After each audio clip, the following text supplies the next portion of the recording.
സ്ഥാപനം തുടങ്ങിയാൽ അത് പൂട്ടിക്കാൻ നല്ല എളുപ്പമാണ്.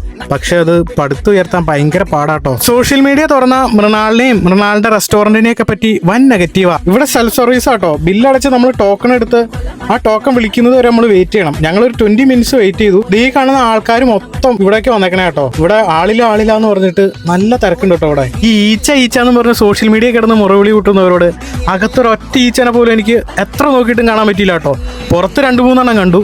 മാത്രമല്ല ഹൈജീനിക്കലി മെയിൻറ്റൈൻഡ് ആയിട്ടുള്ള ടേബിളും ചെയേഴ്സും ഒക്കെ എനിക്ക് കാണാൻ സാധിച്ചു. എനിക്ക് മനസ്സിലാവുള്ള ഇവിടെ എന്താ വൃത്തിക്ക് കുറവെന്ന്. ഇവിടെ വൃത്തി കുറച്ച് കൂടിപ്പോയോ എന്നൊരു സംശയമുണ്ട്. കാരണം ഇവിടെ ഭയങ്കര പ്രൊഫഷണലി ഓർഗനൈസ്ഡ് ആയിട്ടുള്ള ഒരു സെറ്റപ്പാണ് ഇവിടെ. ഞങ്ങൾ ഓർഡർ ചെയ്തത് മലബാർ ദം ബിരിയാണി ആയിരുന്നു വിത്ത് ചിക്കൻ ഫ്രൈ. അതിന് 140 രൂപയാണ് ഒറ്റ 1 പ്ലേറ്റിന് വരുന്നത്. 140 രൂപയ്ക്ക് കിട്ടുന്ന ഇത്ര ക്വാണ്ടിറ്റി കിട്ടുന്ന ബിരിയാണിക്ക് എനിക്ക് കുറ്റോ കുറവോ ഒന്നും പറയാനില്ല കേട്ടോ. KBC, പാരഗൺ, റഹ്മത്ത് ഇതേപോലത്തെ ഉള്ള ബിരിയാണികളുടെ ഒരേ സെയിം ടേസ്റ്റ് തന്നെയായിട്ട് എനിക്ക് തോന്നിയത്. എനിക്ക് വേറെ വ്യത്യാസങ്ങളായി ഒന്നും തോന്നിയില്ല കേട്ടോ. ഇപ്പോൾ സോഷ്യൽ മീഡിയയുടെ നെഗറ്റീവ് പബ്ലിസിറ്റിയിൽ വീഴാതെ വന്നൊന്ന് എക്സ്പീരിയൻസ് ചെയ്ത് നോക്കുക കേട്ടോ. അടിപൊളിയായിരിക്കും.